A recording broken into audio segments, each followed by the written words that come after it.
Hello दोस्तों, good morning. आप I hope आप अच्छे होंगे। आप चैनल सब्सक्राइब कर लीजिए, अब वीडियो को लाइक कर दीजिए। आज हम पढ़ेंगे आनुवांशिकता, जेनेटिक एंड एनवायरनमेंट, मतलब पढ़ेंगे आनुवांशिकता पर्यावरण। हम बच्चे के विकास में जेनेटिक का और वातावरण का क्या क्या प्रभाव पड़ता है। पहले देखते हैं जेनेटिक शब्द की उत्पत्ति कैसे हुई। आनुवांशिकी को इंग्लिश में जेनेटिक्स का शब्द की उत्पत्ति ग्रीक भाषा शब्द के जेन से बना है, जिसका अर्थ होता है होना या वृद्धि करना। क्या होता है अर्थ? होना या वृद्धि करना, इसका जेनेटिक का।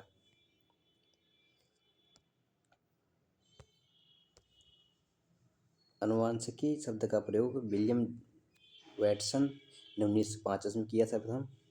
जनक, आनुवांशिकी विज्ञान के जनक ऑस्ट्रिया के पादरी ग्रेगर जॉन मेंटर को कहा जाता है। इन्होंने मटर के दाने के ऊपर प्रयोग किया था। आनुवांशिक वंशानुक्रम से अभिप्राय माता पिता के शारीरिक और मानसिक गुणों का संतानों में हस्तांतरण है। क्या है आनुवांशिक? वंशानुक्रम से अभिप्राय माता पिता के शारीरिक और मानसिक गुणों का संतानों में हस्तांतरण ही आनुवांशिक है। देखो, वंशानुक्रम के कुछ नियम है, लॉ ऑफ हेरिडिटी। उनमें से पहला नियम आता है बीज कोष का नियम। कौन सा नियम आता है पहला? बीज कोष का नियम। बीज कोष के नियम के प्रतिपादक बीजमैन हैं, जिन्होंने बीज कोष का नियम दिया है। इस सिद्धांत में बालक को जन्म देने वाला बीज कोष कभी भी नष्ट नहीं होता, और जो जेनेटिक्स है वह कभी नष्ट नहीं होती, एक पीढ़ी से दूसरी पीढ़ी में हस्तांतरण होती रहती है। जो बीज कोष बालक को अपने माता पिता से मिलता है उसे वह अगली पीढ़ी को हस्तांतरित कर देता है। यह पीढ़ी दर पीढ़ी चलती रहती है।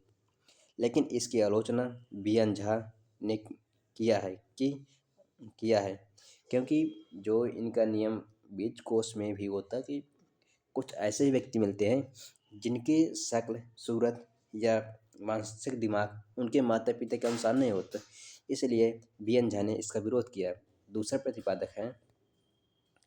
दूसरा नियम है समानता का नियम, लॉ ऑफ रेसिबिलेंस। इसके प्रतिपादक सॉरेंसन। कौन है इसके प्रतिपादक? है सॉरेंस। जैसे माता पिता वैसे बालक होते हैं, मतलब समानता पाई जाती है दोनों में। बुद्धिमान माता पिता के बच्चे बुद्धिमान और मंद बुद्धि के मंद बुद्धि बच्चे होते हैं। यह नियम अपूर्ण है, क्योंकि बच्चे हमेशा माता पिता की कॉपी नहीं होते। यह इसकी गलत बात है। मतलब आप भी देखते होंगे, जरूरी नहीं है कि एक डॉक्टर का बच्चा डॉक्टर ही बने, कोई फिक्स नहीं, लेकिन अधिकांशतः बोल सकते हैं, इसलिए इसे बोला गया समानता का नियम है।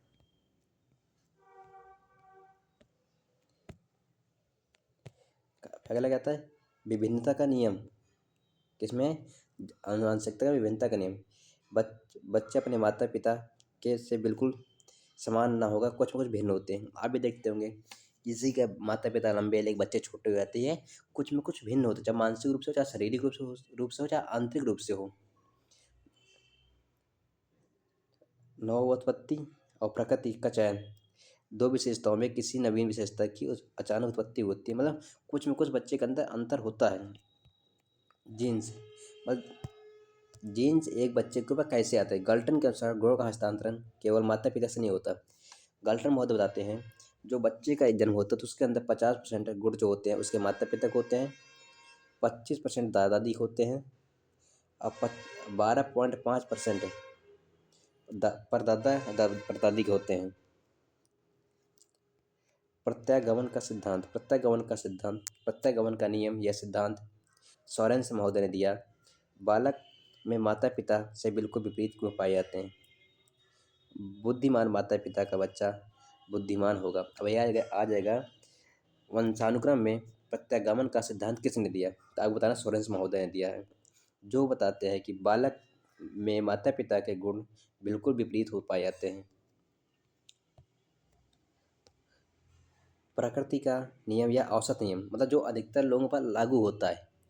प्रकृति विशिष्ट गुणों के बजाय सामान्य गुणों का अधिक वितरण करके एक जाति के प्राणियों को एक ही स्तर पर रखने का प्रयास करती है। क्या अगला है? अर्जित गुणों का संक्रमण नियम लाइमार्क महोदय ने दिया है। माता पिता द्वारा अपने जीवन काल में अर्जित गुणों का गुण संतान को प्राप्त होते हैं। कैसे? माता पिता द्वारा अपने जीवन काल में अर्जित जो गुण होते हैं उनके संतान को मिलते हैं। जैसे यहाँ पर जिराफ की गर्दन लंबी हो गई, तो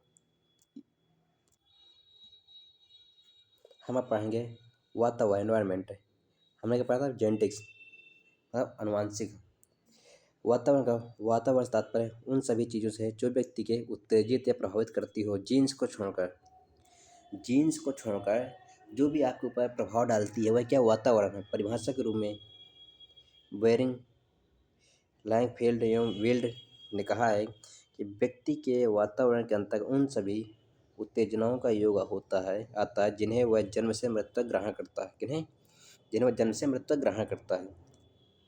अब देखते हैं आनुवांशिक और वातावरण में क्या संबंध होता है। आनुवांशिकता और वातावरण में क्या संबंध होता है?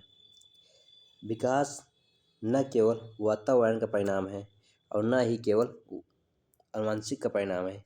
यह दोनों की अंतःक्रिया होती है। मतलब जो विकास होता है बच्चे का, न तो वह क्या वंशानुक्रम कारण होता है, न ही वातावरण का। यह दोनों का संयुक्त अंतःक्रिया होती है।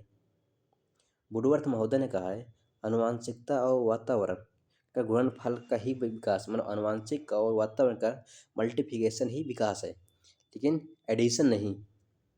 तो जब मल्टीप्लिकेशन होगा तभी विकास होता है।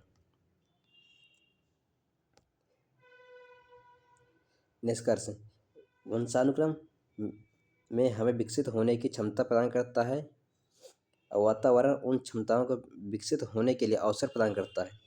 जैसे किसी बच्चे को अच्छा एनवायरनमेंट मिलकर पढ़ने का, लिखने का, तो वह जल्दी समय में बहुत कुछ अचीव कर लेता है। वहीं पर कुछ बच्चों को वातावरण नहीं मिल पाता, लेकिन वो लगे रहने के कारण वो अचीवमेंट प्राप्त कर पाते हैं, लेकिन वह उतना नहीं कर पाते जितना पहले बच्चे को वातावरण के कारण मिल गया है।